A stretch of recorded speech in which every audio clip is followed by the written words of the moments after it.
kearifan lokal, dan integrasi modern. Konstruksi konvensional berbasis bahan alami bukanlah tanda kemunduran teknologi, melainkan dasar arsitektur masa depan yang ramah iklim. Pengolahan yang tepat memungkinkan struktur tradisional berdiri kokoh, berdampingan dengan peradaban modern. Karakter konstruksi konvensional.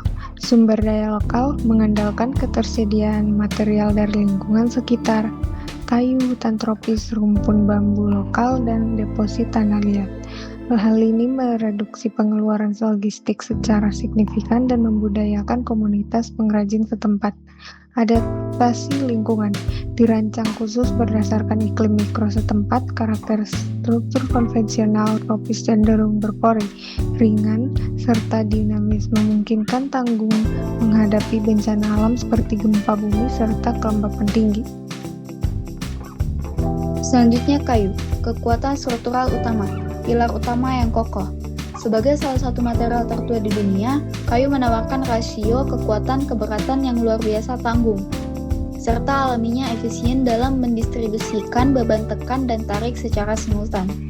Melalui teknik joinery atau sambungan tanpa paku yang presisi, struktur kayu konvensional bantu meredam guncangan gempa bumi secara alami melalui pergerakan antar komponen yang elastis.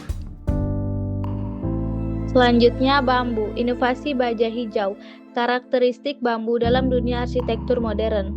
1. Kecepatan tumbuh, siap dipanen dalam kurun waktu 3-5 tahun, jauh melampaui daur hidup kayu keras komersial. 2.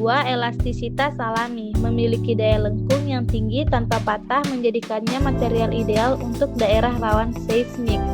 3. Rasio kekuatan tarik, serat leluasa memanjang sejajar membuat kekuatan tarik bambu murni sebanding dengan material besi atau baja ringan. Tanah liat dan massa termal. Keunggulan kestabilan suhu. Tanah liat dalam bentuk batu bata maupun dinding tanah padat, remade earth, berfungsi sebagai insulator alami yang luar biasa.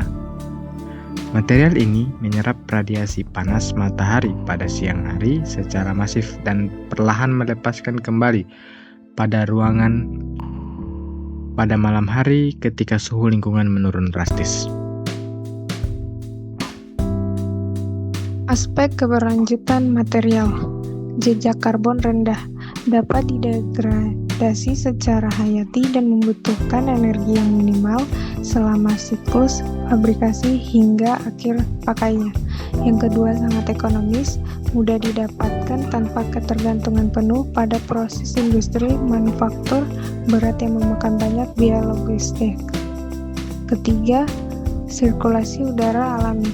Material berpori mikro menjaga kenyamanan serta kelembapan ruangan secara alami tanpa pendingin udara elektronik. Slide ini menunjukkan perbandingan kekuatan tekan beberapa material konstruksi berdasarkan nilai relatif dalam satuan ampere. Beton standar K250 memiliki kekuatan tekan tertinggi sekitar 25 MPa atau 95%, sehingga masih menjadi acuan utama dalam konstruksi modern. Namun, bambu petung kering menunjukkan performa yang cukup tinggi, yaitu sekitar 20 MPa atau 80%, yang membuktikan bahwa bambu memiliki potensi sebagai material struktural alternatif yang kuat dan efisien. Kayu jati kelas 1 berada pada tingkat menengah dengan kekuatan sekitar 16 MPa, sedangkan tanah liat padat memiliki kekuatan paling rendah, sekitar 6 MPa. Data ini memperlihatkan bahwa material alami seperti bambu tetap mampu bersaing dalam hal daya tahan tekan jika diolah dengan baik. Selanjutnya analisis energi terkandung atau emisi CO2. Perbandingan emisi karbon atau energi terkandung dari beberapa material bangunan. Semen dan beton modern menghasilkan emisi CO2 paling tinggi, yaitu sekitar 55%, karena proses produksinya membutuhkan energi besar dan pembakaran suhu tinggi. Baja struktural fabrikasi berada di posisi kedua dengan kontribusi emisi sekitar 30%.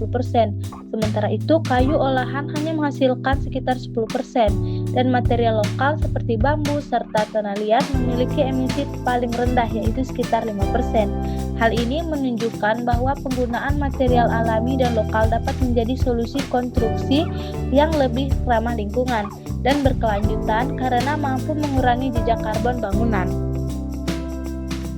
Pengawetan, perendaman alami di air mengalir atau pelapisan larutan boraks guna mencegah timbulnya bubuk kayu atau rayap.